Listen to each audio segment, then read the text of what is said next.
ফকির যদি ভিক্ষা চাওয়ার সময় একটি কথা বলে ফেলে, এই কথাটা বলার সঙ্গে সঙ্গে আপনি ফকিরকে কখনোই খালি হাতে ফেরত দিবেন না। যদি তারা ভিক্ষা চাওয়ার সময় এই কথাটা কোনোভাবে বলে ফেলে, আপনি তাকে অবশ্যই কিছু দিবেন যদি আপনার সামর্থ্য থাকে। তাকে না দিয়ে আপনি কখনো বিরত থাকবেন না। কারণ বিশ্বনবী বলেছেন, যদি কোনো ভিক্ষুক, কোনো সাইলকারী কোনো ব্যক্তির কাছে এই কথাটা বলে ভিক্ষা চায়, আর যদি সে ভিক্ষা না দেয়, তাহলে আল্লাহ পাকের লানত পড়বে ওই লোকের উপরে। ও না দেওয়ার কারণে তার উপর লানত পড়বে, সে গুনাহগার হবে, সে পাপী হবে। এজন্য এই বিষয়টা আমাকে জানতে হবে। কারণ আমরা রাস্তাঘাটে বের হলেই আমাদের পাশে, আশেপাশে, চতুর্দিকে কিন্তু ফকির মিসকিন সব সময় আমাদের পাশে আসে, আমাদের কাছে ডাকে এবং আমাদের কাছে চায়। আমাদের কাছে চাওয়ার সময় এই কথাটা অনেক ফকির আমাদের কাছে বলে ফেলে। আমরা অনেক মানুষ আছি তাদেরকে দেই না, বরং দেই না তো অনেক মানুষ আছে তাদেরকে এতটা কষ্ট দিয়ে কথা বলে, যে কষ্ট পাওয়ার পরে অনেক ফকির আছে যারা প্রকৃতপক্ষেই অভাবী, যারা খুব কষ্টে পড়ে, দুঃখে পড়ে আসছে, মানুষের কাছে হাত পাচ্ছে। এদের কাছে যখন কোনো মানুষ গালমন্দ করে কোনো কথা বলে, তারা দু চোখ দিয়ে শুধু পানি বেয়ে ছেড়ে দেয়, কিছুই করতে পারে না। আমাদের সমাজে অনেক মানুষ আছে যারা প্রকৃতপক্ষেই পেটের দায় তারা ভিক্ষা করে। অনেক মানুষ আছে যারা এটাকে বিজনেস করে নিয়েছে, যারা স্বভাবগতভাবেই 10 বছর 20 বছর ধরে সুস্থ সবল মানুষ, কিন্তু তারা এই ভিক্ষা বৃত্তির উপরেই তারা চলতেছে। তাদের উদ্দেশ্য আজীবন আমি ভিক্ষা করি খাবো, আমার সংসারটা চালাবো।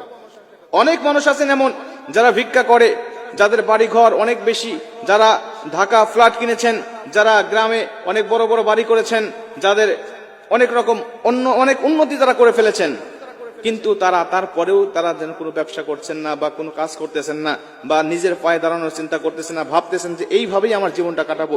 এমন কোনো ব্যক্তি যদি চায়, তাহলে আপনি তাকে না দিয়ে যদি বুঝাইতে পারেন, সেই বিষয়টা আপনার ব্যক্তিগত ব্যাপার। কিন্তু প্রকৃতপক্ষে যারা অভাবী, দুঃখী, এরা যখন আপনার কাছে চাইবে আর এই কথাটা বলবে, সেই কথাটা কি? আল্লাহ রাসূল সাল্লাল্লাহু আলাইহি ওয়াসাল্লাম বলছেন, যেই ব্যক্তি তোমার কাছে ভিক্ষা চাইবে আল্লাহর রাস্তে, বলবে যে আল্লাহর রাস্তে আমাকে কিছু দান করেন, তখন তুমি ওই ব্যক্তিকে ফেরত দিবে না। কারণ যেই ব্যক্তি আল্লাহর রাস্তে কোনো কিছু কোনো মানুষের কাছে চায়, ওই ব্যক্তির উপরেও লানত, আর যেই ব্যক্তি ওই ব্যক্তিকে ফেরত দেয়, সেই ব্যক্তির উপরে লানত। মানে আল্লাহর রাস্তে কোনো কিছু কখনো কারো কাছে চাওয়া যাবে না। আল্লাহকে কেন আমি সামনে দাঁড় করাচ্ছি? আল্লাহকে কেন আমি সামনে দাঁড় করাচ্ছি? আল্লাহকে দোহাই দিয়ে কেন আমি ভিক্ষা করব? আল্লাহ রাসূল বলছেন ওই ব্যক্তির উপরে আল্লাহর লানত। আর আল্লাহর জন্য চাওয়ার পরেও যদি কেউ না দেয়, তাহলে তার উপরেও লানত। এজন্য মুফাসসিরিন ইকরামরা বলেন, যদি কোনো মানুষ তোমার কাছে আল্লাহর রাস্তে কোনো কিছু চায়, তাহলে তুমি তাকে দিবে, দেওয়ার পরে আরেকটা কাজ করবে, তাকে তুমি সুন্দরভাবে বুঝাবে, দেখো তুমি যে আল্লাহকে দাঁড় করালে, আল্লাহর রাস্তে কোনো কিছু চাইলে, এইভাবে চাওয়াটা তোমার মোটেও ঠিক নয়। তুমি আল্লাহর রাস্তে না চেয়ে তুমি ব্যক্তিগতভাবে চাও, আমরা সাধ্য থাকলে তোমাকে দান করব। কেন তুমি আল্লাহর রাস্তে চাচ্ছ? কারণ এই আল্লাহর রাস্তে চাওয়ার কারণে তুমি আল্লাহকে নারাজ করছো, আল্লাহ পাক তোমার উপর অখুশি হচ্ছে, আল্লাহ পাক তোমার উপরে লানত দিচ্ছে। এজন্য তুমি আল্লাহর রাস্তে না চেয়ে তুমি নিজের জন্য চাও যে আমার 2 টাকা দরকার, 10 টাকা দরকার, 5 টাকা দরকার, এটা আমাকে দেন। অনেক মানুষ আছে আমি এই বিষয়গুলো জানি না। আমরা অনেক মানুষ আছি যারা এই বিষয়গুলো না জানার কারণে আমরা আল্লাহর রাস্তায় চাচ্ছি, আমরা দিচ্ছি না, অথচ আল্লাহ লানত করতেছে আমার উপরে। এজন্য আপনি তাকে বুঝাবেন, আপনি তাকে বোঝানোর চেষ্টা করবেন। কারণ আজকে পেশাদারী ভিক্ষুক আমাদের সমাজে সবচেয়ে বেশি। আমি এমনও ঘটনা শুনেছি যে ঢাকার শহরে তারা একটা প্রতিবন্ধী শিশুকে ক্রয় করে, কিনে নেয়, একদিনের জন্য কিনে নেয়। কিনে নিয়ে তাদেরকে ঘুমের ওষুধ খাওয়ানো হয়। ঘুমের ওষুধ খাওয়ানোর পরে তাদেরকে হুইল চেয়ারে করে অথবা কোলে করে নিয়ে মানুষের কাছে যায়, গিয়ে বলে যে আমার সন্তান অসুস্থ, এই সন্তানের জন্য কিছু দান করেন। সন্তানের ওই চেহারা দেখে, ওই মায়া ভরা চেহারা দেখে, অসুস্থের ভাব দেখে, তখন সাধারণ মানুষগুলো তাদেরকে দান করে। দান করার পরে ওই যার সন্তানকে নিয়ে আসছে কন্ট্যাক্ট করে, তার মা বাবাকে কিছু দেয় আর ও কিছু রেখে দেয়। এইভাবে আজকে অনেক জায়গায় ব্যবসা হচ্ছে।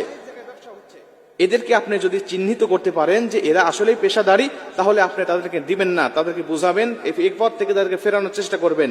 কিন্তু প্রকৃতপক্ষে যারা অভাবী, যারা দুস্থ, যারা গরিব, যারা কোনোভাবে কাজকর্ম করার মতো সামর্থ্য নাই, হাতে পায়ে বল নাই, প্রতিবন্ধী, অন্ধ, এই সমস্ত ব্যক্তিদেরকে আপনারা ফেরাবেন না।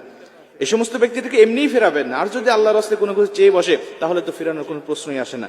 এজন্য প্রিয় ভাইরা, আমি আপনাদেরকে বলবো, আল্লাহ পাক আপনাকে সামর্থ্য দিয়েছেন, আল্লাহ পাক দান সদকা করার জন্য আল্লাহ পাক আপনাকে অনেক জায়গায় তাগিদ দিয়েছেন, আল্লাহ রাসূল তাগিদ দিয়েছেন যে তুমি যা ইনকাম করছো, তোমাকে আল্লাহ পাক যা দিয়েছে, এগুলো তুমি নিজে ভক্ষণ করো, নিজে খাও, পরিবারের জন্য যেগুলো ব্যয় করো, এবং